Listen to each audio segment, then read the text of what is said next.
how would you describe me as a student? Well, the first time I saw you as a student was all the way back in high school, I believe, doing the Centex summer theater camp or something or other at China Spring High School. And I forget how the show got cast. It got cast somehow. And then we're in rehearsal. And I saw this guy come on stage, bald head, shaved bald head. Yep. And I said, hey, could you play the part a little more, energetic, maybe flamboyant, whatever. I used all these adjectives. He went, okay, I got it. And it was pretty good, but needs improvement.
Welcome to Worst Impressions. I'm your host, Eric Anderson.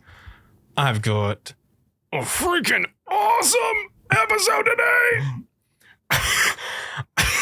I've almost leapt out of my pants. I can't contain myself. It's seriously like a massive honor who I'm about to introduce, and for him to come into the studio today, like massive. And if you know me from 10 years ago, then you know this guy. And I hope all of you are listening and you love him as much as I do, because he's probably one of the most influential people in my life. Welcome to the studio, Professor Kelly Parker. Hey, what an introduction. I don't know if I've had an introduction like that. I'm honored. I'm happy and honored to be here. Dude, I'm freaking, my skin is on fire. I've got ants on my skin. Oh no. Oh my Get some ointment for that. Dude, so thank you for coming. Mm-hmm. How are you feeling today? Great. Good. I'm feeling pretty good. It's hot outside, but it's cool. Super hot. It's cool in here. Yes. I keep it dark in the dungeon. Yeah. The Worst Impressions dungeon. Were you nervous about coming here today? Maybe a little. Like, I was really geeked up and excited. Like, yeah. And I was like, oh, I need to think. I need to prepare myself. I need to, put ideas in my head. And of course, all of those will, maybe they'll have an effect. Maybe they'll result in something or not, so who knows. The actor prepares. Yeah, exactly. So like you have nothing to be nervous about. The only thing, if I was you and I, and I was reaching out for you to come do the show, if I was you, I'd be like, oh no, what's he going to do? What is this guy going to do? No, absolutely not. If anything, I thought, oh, this is going to be a good time. We're going to rock and roll. We're going to have a good time. We're going to, it'd be great. And crazy. It was nothing but good thoughts and waiting for, like, when is it going to happen? When is this going to happen? It's like Christmas. Dude, yeah. Christmas and summertime. That's right. Okay. So you're here. Mm-hmm. Not everybody knows who you are. No. My little people from in my past know who you are. Who are you? What do you do? Oh, that's a good. Who am I? Who are you? I teach at McLennan Community College in Waco, Texas. Yeah. One of the best. Yeah. The best. And I teach theater. I run the theater program there. I direct plays there. I teach a little acting, teach a little theater history, teach, whatever, all the things, all the things that need to happen.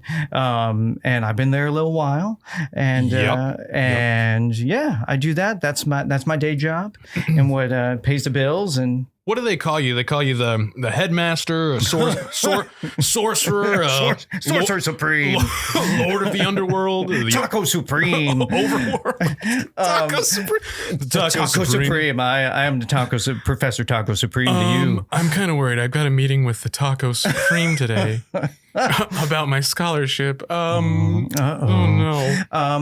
No. I technically, I'm the coordinator of the theater department and professor of theater. You're the guy. I'm the one who has to do all the things. I'm the one who has to do all the things. You're holding it all on your shoulders. Yeah. Some days we, and we now, so a lot of the faculty has retired since you were there. Oh, right. But we have a great, team around us now. So it seems like with just a little bit of Googling, it seems like it's grown maybe, or like it's in a fluctuation phase. I don't know what it is right now, because it is the summer. So it's in between. Yeah. I would say that I think a lot of educational programs, especially colleges, like when the pandemic hit, then that was like, what are we doing? And I was very fortunate that our school kind of gave us a choice. And I was like, I'm coming to campus. I'm not doing this remote stuff because I just couldn't do it anymore. After doing it a little bit in the spring and the summer, I was done with Zoom. So I was I'm going to be there masked up in a hazmat suit, whatever, to keep going. And we did productions. We were very fortunate during that too. We did all our shows. We did a lot of them outside at the Bosque River stage that you remember so well. I actually have that written down to talk about. It's one of the coolest venues that I've ever been around. It's so fun. I didn't even think about you have that option to use the Bosque River stage. It's all outdoors. That saved us. With really the only thing you got to worry about is alligators now. That's right, alligators, zombies. The zombies and the alligators. They're a little bit of a problem, but it is outdoors. Yeah. So that's awesome. Okay, let's get down. Mm-hmm. So everybody knows who you are. Mm-hmm. You're the man. You're the theater man. Do you have a story? Let's get this out of the way. Do you have a story of a bad first impression? And this, unfortunately, this did not happen with y'all's group, and I wish it did, because y'all would have been amazing going overseas and doing trips and stuff. Because we do trips every year. I just got back on a trip from a trip to New York City with a bunch of theater students and opera students, and we saw a bunch of shows. And so we kind of flip flop. We do New York one year, and then we do Europe the next year. Whoa. So. One year we did London and Scotland. Well, and we can talk about this later. We did one year right after you left. We did New Zealand and Australia and went to Hobbiton just like you did. Yeah. So, but anyways, I digress. But so last year we always do London. London's amazing. One of the best theater cities in all the world, the history, the things, all the stuff, except the food, but everything else is good. But then we had a trip planned, and it was with some other faculty, and we were going to go to Paris for a few days. And we were supposed to go to Germany, but then trains canceled. So the theater and opera people, we just went back to London. But those 3 days in Paris, let me just say, now the Parisians, most of them I had a good time with. The food, amazing, magnifique, but yeah, let's just say I had a bad impression of Paris. About really just the vibe. Was the vibe off? Well, if in the museums, great. We went to the Palace of Versailles, amazing. Yeah. But public transportation and getting around, and you go ask someone for help, and I learned a little French, and I was bonjour, bonjour. Yeah, and and just sometimes it would be good. Like our hotel, they were great to us. They took great care of us. But other times, like, the train wouldn't work, your little cars wouldn't work. And, you're like, how do we even get out of this train station? What do we do? And the biggest thing, we had all these things going on. We went to the Eiffel Tower and that was the beautiful. Eiffel Tower? That's in Paris? But no. what? Paris, Texas. And also going there, though, we were like accosted by, people asking our students, like, are they prostitutes? Are nice. they, things? And like, can they buy this? Can you sell this? Can we take that from you? Your wallet? Like all those things. So there are parts of it. And of course, granted, that's touristy parts of a big metropolitan city. It's going to be a little sketchy. But we, on our way out, okay, I'll do two. The two things that left some bad taste in my mouth. So when we went to the Louvre, to the big famous museum to see all the things, to see the Venus de Milo and all the stuff, we show up there. I have my tickets. I go in there and they're like, no, you cannot go in. Like, no. I'm like, why not? They're like, you need another ticket. And so that's my amazing French impression. Thank you. Really good friendship. That's awesome. And so they lead me, like they go, no, you must go to the ticket booth and get the ticket. And so I'm like, okay. And I go there and they're like, no, you don't go here. You go over there, across over the way. Meanwhile, like my students are just sitting being grumpy because we're in the museum. And so I spend like an hour and 20 minutes going from like this desk to this desk, and I can speak a little French, and I'm trying. And finally I get someone and she just sees like the despair in my eyes. I'm like, we paid for these already. Just let us in. They're like, but you are the leaders. You must have the special ticket price. And so I'm like, what? And she goes, oh, fine. And she grabs me, takes me back to the ticket booth where I first started, to the guy who first said like, no, I don't know how to help you, and he sells me with a little grin on his face, like, oh, here's the extra little ticket. So I could have a sticker that said like, leader, and I'm a Pepe pervert. right. And like all of that. And you are, and so that was frustrating. They're playing things that were great, but let's just talk to things that are frustrating. And then on the way out, so we took from London, we took the Eurostar with the big train that goes under the channel. Okay. And there. So great. And that's delightful. But on the way out, we're there, we're early, we're on time, we're ready to get our train. We're really tired of Paris. And then we're like, okay, let's go back to London, back to, it'll be great. We'll finish seeing a bunch of shows. We'll be happy. We'll have fish and chips, and we'll do all those things, and we'll be home and around people who will support us and take care of us. Then suddenly we're seeing our train's supposed to be boarding, and we're like in the boarding area. We're supposed to go up these escalators, and I'm like, why isn't our train boarding? So I grabbed my colleague, Professor Mandy Morrison, who's the opera director, who is now going to be the new chair of our department at MCC. So wow. And shout out. So we're there, and I'm like, something's going on. And then I see it says like it doesn't say this, but it's a cancel. So our train ride, all the trains have been canceled because out of the blue, no warning, the French train drivers on the Eurostar decided to go on strike. Like. So we're among the sea of people. Do you hear the people singing the songs of angry men? Exactly. It really is. They were flag waving. They were literally just like, going, no, I will not take the train. I will not go. You cannot make me. Come on, brothers.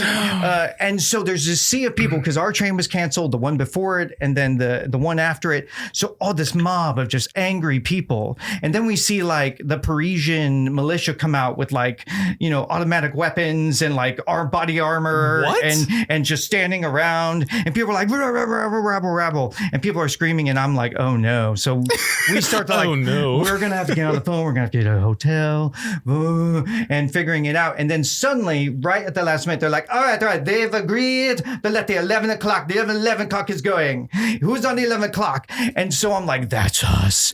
And so I like point at all the, students, get over over here. And they're just looking at me like, what are you talking about? What is all the people?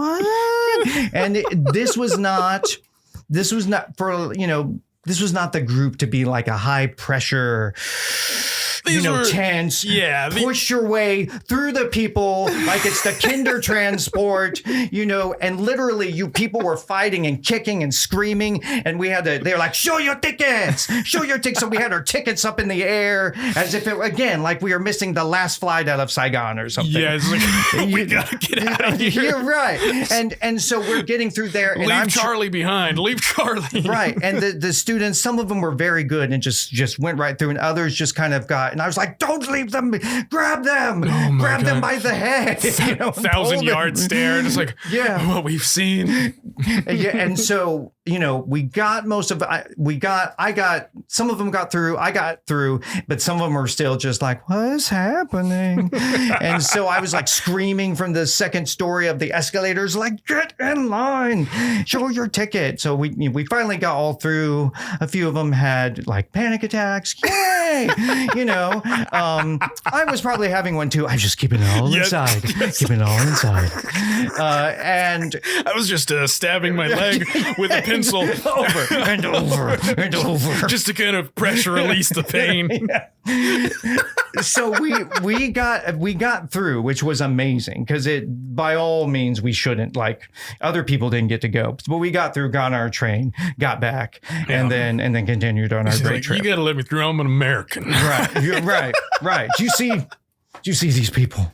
Like, if they don't get their snack time before lunch, they're out.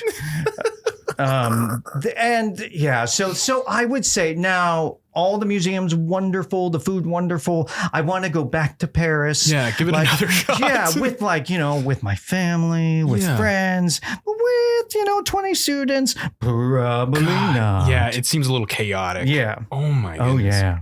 Especially to be the wrangler. Oh, right. But London, no hiccups in London. London's great. That's cool. That's really cool. And hopefully we'll go back to London next year. So. That's so fun. That is so fun. Okay. Yeah, because one of the things that we talk about, like with the worst first, is like if you had a better experience like the second time or whatever. So yeah, the next time you go, hopefully you have a better time. It's good that you're optimistic about it. Well, and I was fortunate that year. So much traveling, not way too much traveling, but so much good traveling. My wife, who's a college professor as well, she teaches theology. She was teaching a class in Rome with her students. So I got to come and hang out. Rome it up. Yeah, right. So, when in Rome. And I probably had a little bit of a hangover from my experience. So when her students would be late, I'd be like, where are they late? I'm like, oh yeah, I'm not in charge now. I'm just a passenger.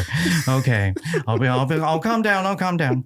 Michelangelo's David can wait. It's like Kelly's wearing a lot of spiked bracelets. I was like, what does he do? Exactly. I was like, it's just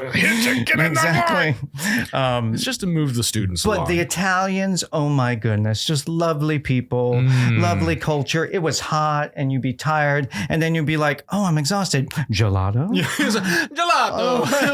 Pasta. Yeah. Right. Everybody's having a good old time. Right. I know. And Aperol spritz and just have a nice old day. Italy is, oh God. Yeah, I gotta go. Oh yeah, it's worth it. It's worth it. Easy to get around. We took trains everywhere. Went to Florence, went to Ravenna, went to just easy peasy. That's nice. That's comforting. Yeah. Okay. Yeah. Sorry about Paris, man. No, I'll give it another chance. Maybe after the Olympics or whatever. Yeah. Okay. So, moving right along, what is an impression that you like to do in your spare time? Your favorite one? An actor, a person you know, a celebrity, a character from a cartoon, even the washing machine. Like if it's got a fun personality. Washing machine. So I do I know. So I have 5 cats, and one of them, his name is Merlin. Ooh, that's a good name. He's like a lynx Siamese mix. He's a beautiful cat. Was a beautiful kitten.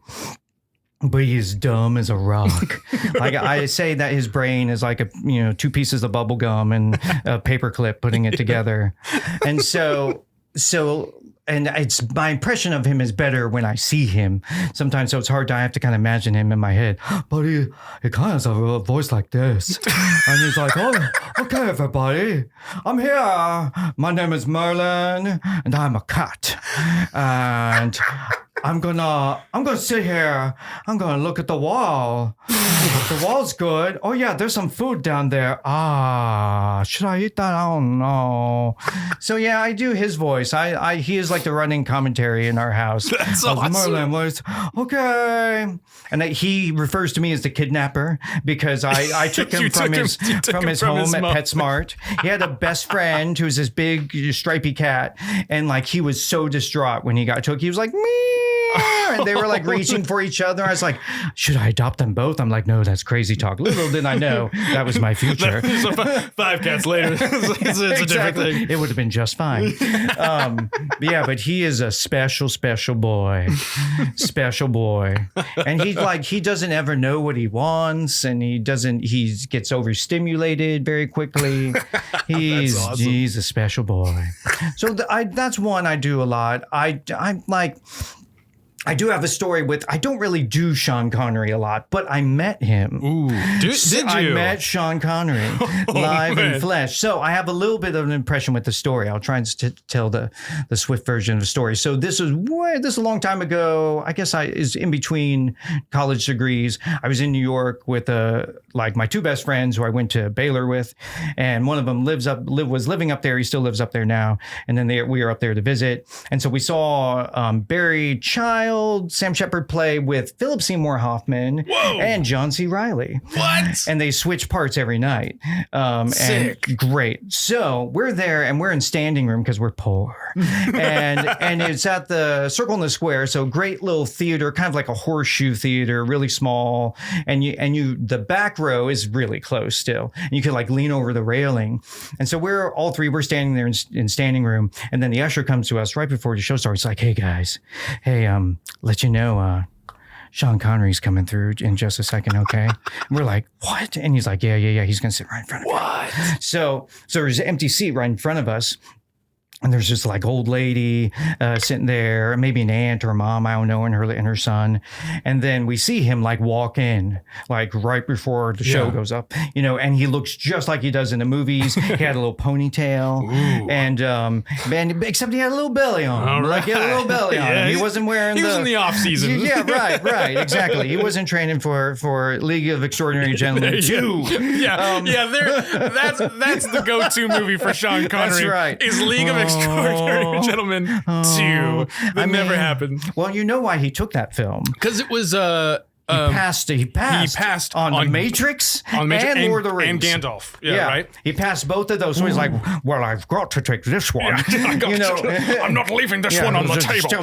Damn it. And then it's like, whoa. And so he comes in and we see him walk in. We're like, there's James Bond. And and he sits down and the show hasn't started. He sits down right next to the old lady, and the son saw him, and just was like in awe. Whoa. And then he like nudged his, I don't know, mother, grandmother, whatever she was, nudged her. And she's like, what? He's nudged her. He's like, what? And then he's like, look. And she's like, oh my goodness.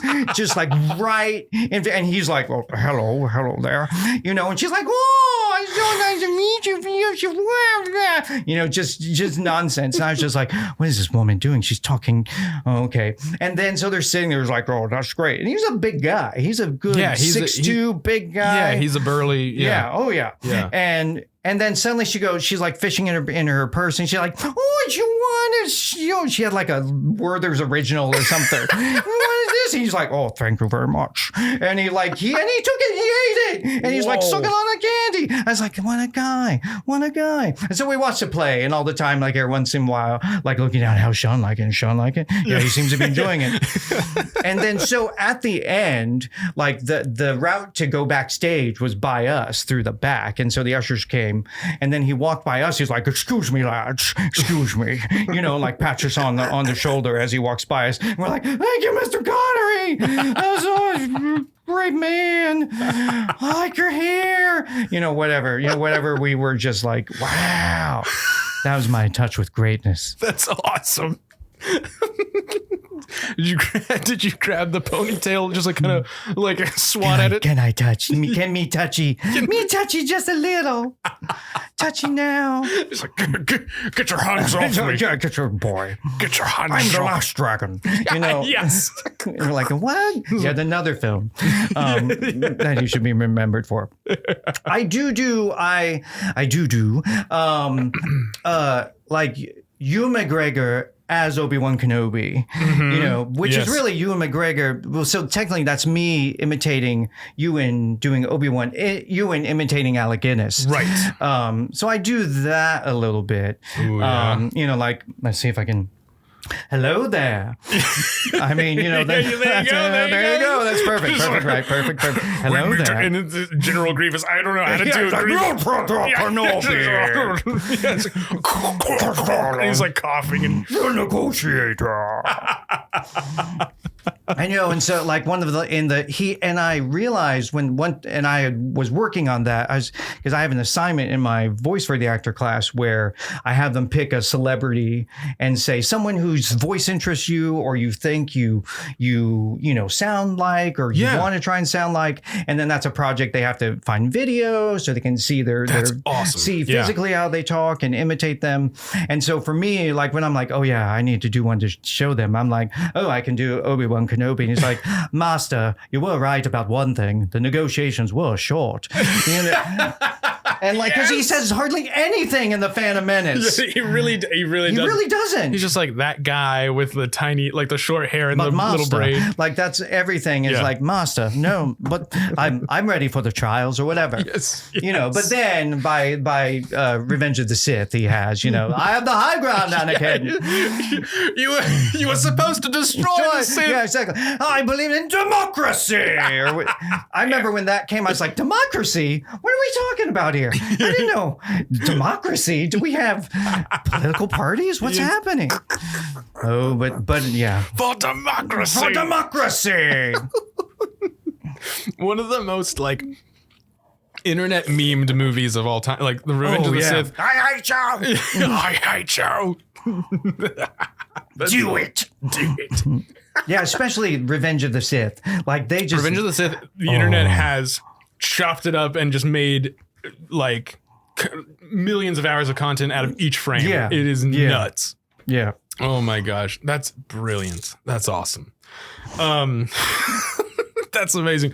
Now, I don't know if he wants us to mention him, but I'm going to mention him. Oh yeah. Because I believe like he was this guy was literally like our Lorne Michaels at MCC, and everybody had a Jerry.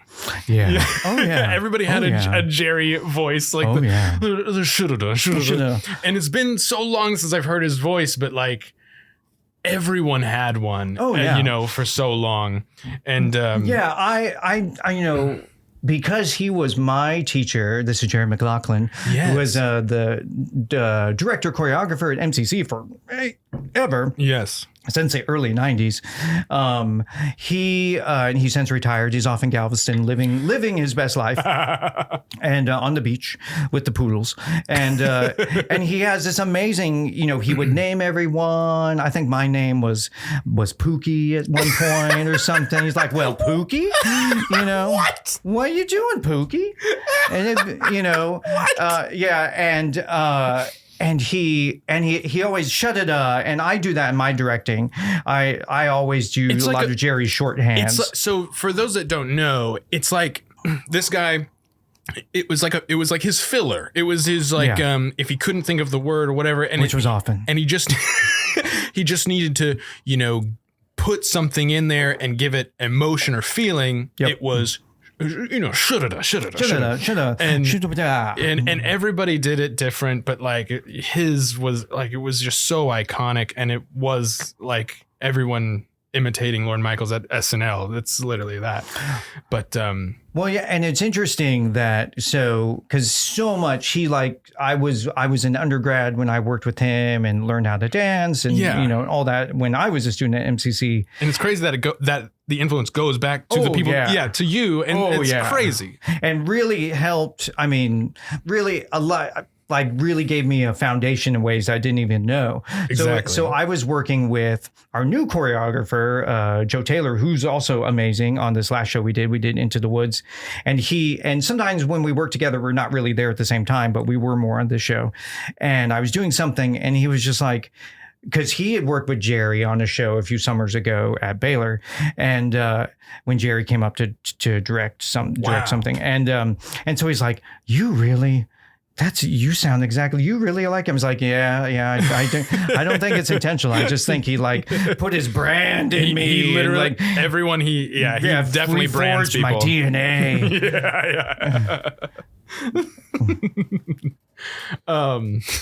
Well, okay. So besides him, what would you say? Because you direct, you've acted for forever. You're a teacher, professor. What or who has been probably your biggest inspiration, and what do you take from the most when you teach or act or direct? That's a good question. It's a loaded one. It's probably that's like 5 questions. Well, sorry. yeah, no, I would say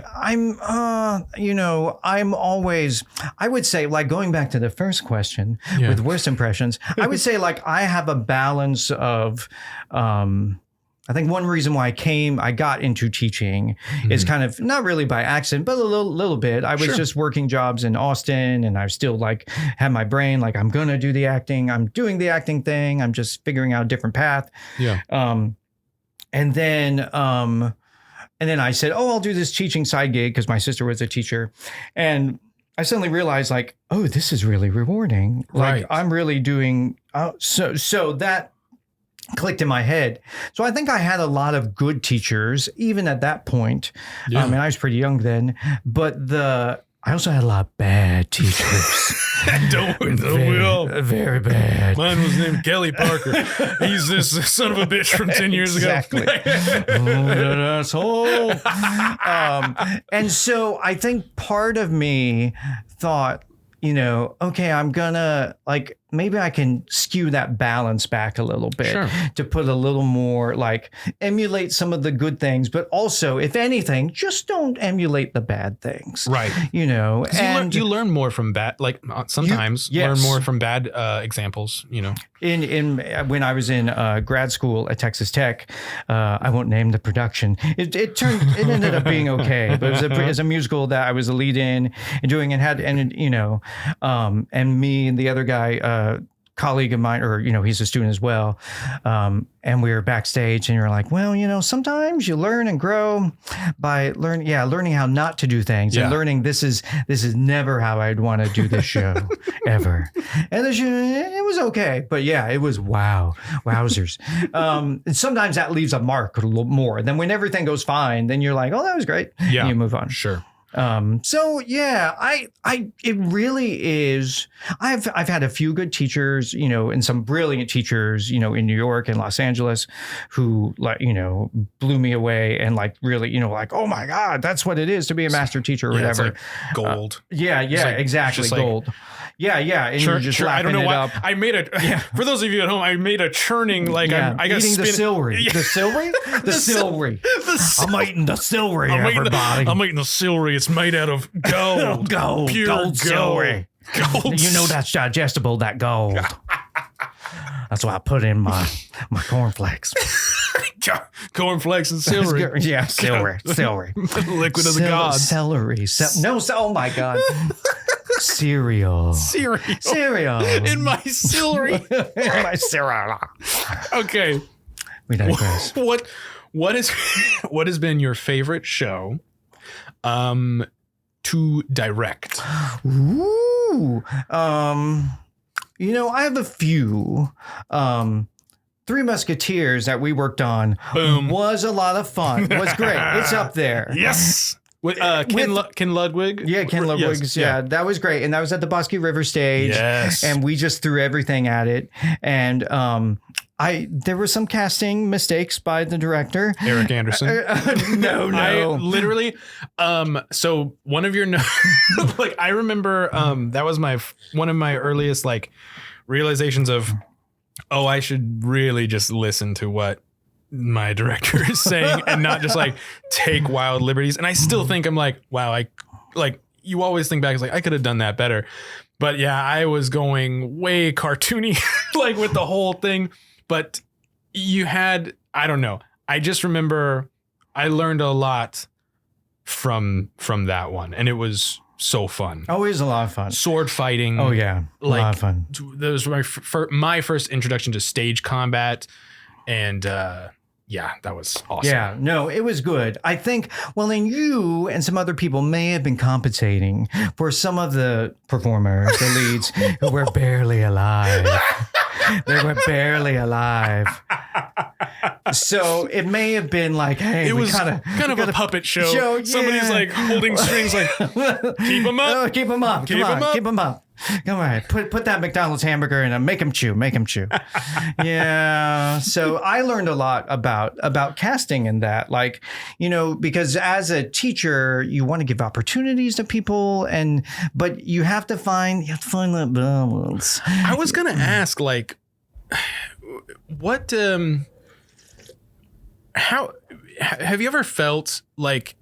I mean, I guess you kind of just said it, but like, have you ever felt like really like, oh man, like does casting kill you sometimes since you have to? Oh yeah, because it's different being a professor and directing. It's different than some sort of like outside of education. Like it's like, right, you have to be with those students, and I feel like casting is brutal. Yeah, I think if it's a production I'm directing that's just, with a bunch of people I'm never going to see again, and I'm hired to do a job, I want to get the best cast possible. You can be cutthroat. And, and I can be a little less invested, in the people. Right. And like, hey, we're all here to do a job. Let's make this the best show we can. But when it's, you see the students every day in class and you know their struggles and and you're like, maybe this show would give them like a little lift or this part, I'll take a little chance on them, and sometimes that works out great. And other times not so much. So it does make it harder because sometimes, and I did this too when I was in college, like you have your heart set on a role and then it doesn't, you don't get it, and it can be devastating. Yeah. But, I think I tend not to overthink it too much. Okay. And I think I did overthink it too much earlier on. Now I tend to be like, you know what? This feels good. This looks good. I think about it a little bit. And I also know that anytime any of the wheels can fall off. Right. And I can be like, wow, that was a bad mistake. Then I just have more work to do. Yeah. If I cast it right, I have very little work to do as a professor or as a director. I imagine it's also got to be really hard because, especially with you, like being my favorite professor of all time or teacher in general. Yes, everybody can get it. But literally, you are everyone's best friend, but also their mentor. That's like, now your best friend is saying, not this time, but like that's got to be, because that's just got to be hard. Well, and yes, it is hard. And it I think, and it also, like I feel like I had to keep myself more centered, especially when it comes to the play. And all, in some ways, even though the plays are like the most exciting thing, I think, or I thought that as a student, like, screw class, the plays. It's like sports. It's like no one, they're not, they got to go to class to like go to, go play so you in can college, but like, they're there for the game. Yeah. And so I think if I put less like emphasis on the process, and I try to make the auditioning process and the talking about the show just kind of fun and casual, and not like, all right, everybody, because you can escalate, like, you can now we're auditioning. This is the most important thing you've ever done in your life. I definitely felt some weight there. Like some of those auditions, I was like, this is the most important thing I've ever done in my life. You know what I mean? Not at all. No. I think that's a good. And professionally, like, you want to get that out of your system, because you audition you'll tons. die. Yeah, you'll die. Every single one of them can't be the most important audition in your life. You'll just you'll run out of steam. Yeah, right. So if anything, I want to craft that idea that, it's just a play, like it's just one thing. It's one opportunity. There'll be others. Work hard, prepare, but like, don't and then move on. Yeah, don't put your heart in a guillotine and just right. If this doesn't happen, I have no self-worth unless I get this role. Like, and sadly, that often happens that way. Yeah, that's good. That's interesting. Okay, so shows. What I did a little looking at this last year. What shows did you do this last year? And then what shows, if you can say, I don't know if you can say. No, I can. They're all approved. What's next year? We did, for the musical, we did Into the Woods, which was fun for me. This was last year, last spring, or I guess it was in February, and hard show, hard music. But I've loved it since I was a kid. Yeah. Great show. And then where's some of the, I opened with a play in October, the musical Comedy Murders of 1940. And it's a cute, quirky little play. I had done it at MCC. And I was one of the main characters in it, back in the 90s. Low key. Yeah, main character. And so our scene designer brought it up and said, "What about this play?" And I went, "Really?" I'm like, yeah, sure. Because why not? But then, and it was very funny working on that. I had a lot of stuff coming back to me, and I'd be like texting my friends who were in that show. Yeah. My friend. And be like, "Hey man, do you remember this? Oh my God. How did we even do that? What the heck was going on? Was this a fever dream?" Yeah, it really was. There was some weird smoke coming out of Jerry's car. And maybe it was just blurring. So that was interesting. And it turned out pretty well. I think the students have a good experience. So what do we got next year? So next year. Well, okay, so this is for those of you listening that want to come see these shows. This is McLennan Theatre, and you can see them at MCC, and they'll be at different theaters on the campus. Yeah. What do we got? So the first show, I'm not directing it all in the fall, which is the first time in a while, but that's good. So the first show being directed by one of our other professors, our adjuncts, Corey Burkett, who's amazing. She's doing A Curious Incident of the Dog at Nighttime, which is based on a award-winning novel about a neurodivergent young man that's in London who wakes up and his neighbor's dog has like a pitchfork through it and is dead. And that's how the play starts. There's this dead dog on stage with a pitchfork through it. And crazy cold open. And this young man who's brilliant.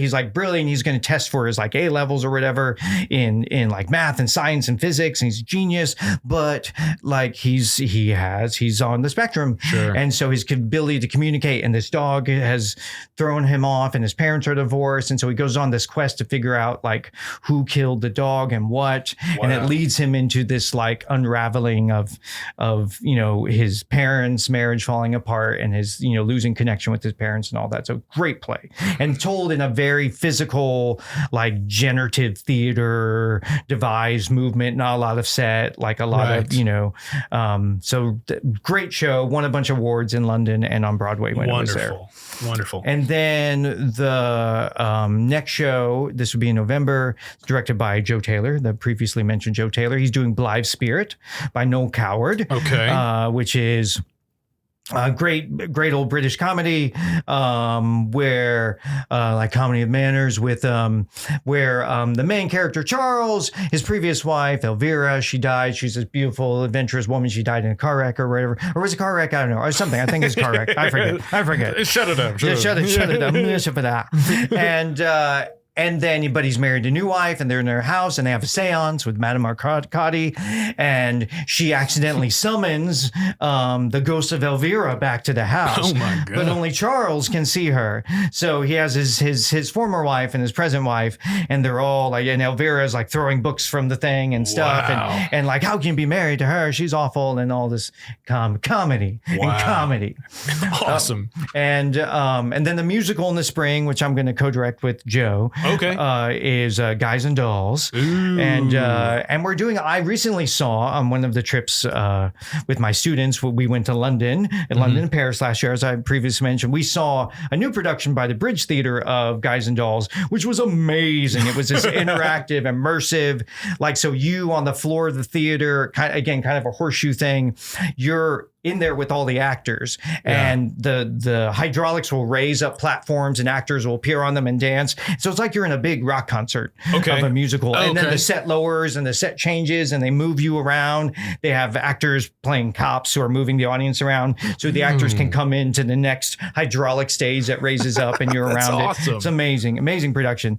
We're not doing any of that. Yeah, we're not doing any of that. That was literally my next was like, so we're getting hydraulics. Yeah, hydraulics and lifting chains. Gonna, tear out all the seats in the World Performing Arts Center. No. But it kind of gave us an idea to do a more sort of band on stage, concert style. Band on stage. Love band on stage. Cabaret, Chicago sort of take on the show. Yeah. That could be a lot of fun. I love band on stage stuff. Yeah. And then the last show, which I will be directing, is, I just picked it, so hopefully it may change. I don't think it'll change. Wait, so this is the first time you're dropping it? I mean, a few people know about it, but I haven't talked about it a lot to some people. No, yeah, I know. Exclusive. This is exclusive WIMP Nation news. So it's a new play that came out a few years ago called Dracula, a Comedy of Terrors. What? And so it's kind of like a small group of actors of like 5 or 6 actors perform Dracula, the story of Dracula, playing many parts doing it very poorly in a very bad acting is hard to do. Yeah, it is. It is. Like I'm saying, like being an actor doing bad acting, it's hard because some people are just, well, maybe he's just right. You gotta because if you're really bad, then that's not funny. It's not funny. You got to be good and then bad. Exactly, and then it's funny. So. It's a very quirky, crazy little script, but I read it. It made me laugh. That's awesome. And I've always wanted to do a Dracula play, but then when you sit down, you're like, okay, I'm going to do a Dracula play, and he's like, good evening. Yeah. So okay. All right. Let's get, so back to the cold open. All the way back to the cold open. We did summer shows in high school. Mm-hmm. So for me, my first introduction to Kelly. We would do summer shows in high school where he would come as a guest director. That was a great time. I miss that. And we were like, oh, cool! A college professor is coming to direct a show in the summer. Like we gotta do it, And one of them was Dracula. Yeah, it was. I think that was the last one I forced you to do. Oh my god! Because that was your senior year. It was something. And between that and coming to college, I think so. And you're just like, I gotta do it, and I. Like you were great. Renfield was great. I believe I had a Transylvanian accent, just like come suck your blood. It was great. It was fabulous. What wasn't as fabulous were some of the vampire brides. Oh my goodness. They were trying, but they were also very. I mean, because this didn't just have high school kids, but also middle school kids in it. That's true. And so some of them were very young, and I was like, "Be scary, Fangs. You want blood? You want blood?" And they were just like. And it's like, okay, a little more blood. How much you? Okay, that's it. Got do you watch What We Do in the Shadows? Oh yeah, that's one of my favorite shows. So Colin shows. So it's like he's like, so we need vampires, and you get Colin Robinson, just like it's like dilly, just like exactly. Yeah, that was exactly energy vampires. Yeah. Oh yeah. No, that's one of the best shows. I'm so sad that the last the last season. I haven't watched. I'm catching up. It gets better and better. Yeah, I love that show. It's all, and I just did an episode entirely in character as the character I made, but a lot of it is based on Matt Berry's like his voice. So good. He's a freaking genius. It's like, what is this? But anyways, yeah, I can. But I do not have a bad first impression of you, but I do worry about my first impression to you. Like I auditioned for the first summer show that I did, And I believe it was like I did an entire monologue as Morgan Freeman's character from the Shawshank Redemption. That may be correct. I'm not entirely positive, but that does sound familiar. I was just like looking back on it, I was like, what were you thinking? Because you did like Andy Dufresne. I tried to do his voice. I was like, don't do that. but in comparison to some of the other things that were going on, I was like, oh. It's like, okay, he's got vision. Somehow that is the lesser of two evils. Yeah, he's got vision. He's obviously watched the movie. He's taking risks. Yeah, right. I think he's tapping into something there. And in that production, like you were probably one of the best things on stage in that production. Thanks. Because that was a foolish idea of me. I don't know if that must have been my first one. I think it was. And I didn't know that at the time. I didn't. Well, apparently I didn't either. And I was so ambitious because I thought, I'm going to do Comedy of Errors, Shakespeare play, one of my favorite Shakespeare plays. I'm going to cut it down and trim it and blah, blah, blah. Ooh. I'm throwing like early Shakespeare to just like children. And everyone really stepped up. Children who are on summer break. And like, we are not rehearsed 1 week. Yeah. And so I learned yes. from that experience. But it came together and, I thought it was fun. It was fun. It was fun to watch. No, and you were fabulous. You were the jeweler. Angelo the Goldsmith. That's right. Very good. And I had shaved my head. Oh yeah. In protest of the hair length rule at school, and just to kind of get back at him, like, look, because their argument at China Spring was like, it's like, if you have really long hair, it's a distraction in the classroom. I was like, I'll show you a distraction in the classroom. So I'll shave my head all the way, and you have like this like 14-year-old chubby white kid just like with a fully shaved, fully bald head. You've got a good skull. You've got a good head. You wore it well. I can pull that off. Oh, it was great. Oh my goodness. Amazing memories. So I'm super pumped for your next season. Yeah. What I want to do for the next season, I want to have put the word out. I want to have, current students, actors coming into the show, promoting y'all's show. I want people that listen to Worst Impression to go support McLennan Theatre. Oh, I think that's great. Yes, 100%. And of course, I would love to have up and coming actors in the show, or in Worst Impressions, because they'd be the best at the questions I'm going to be asking them. So that would be awesome. And if you're listening to this, please reach out to me on Worst Impression. You can find me on Instagram, TikTok while it lasts, Facebook. You can also find Worst Impressions on the Podbean website, Worst Impressions with Eric Anderson at podbean.com. Before we go, I've held you for so long. Oh, that's fine. We could literally talk for 5 hours. This is true. But do you think you'll ever come back? Oh, absolutely.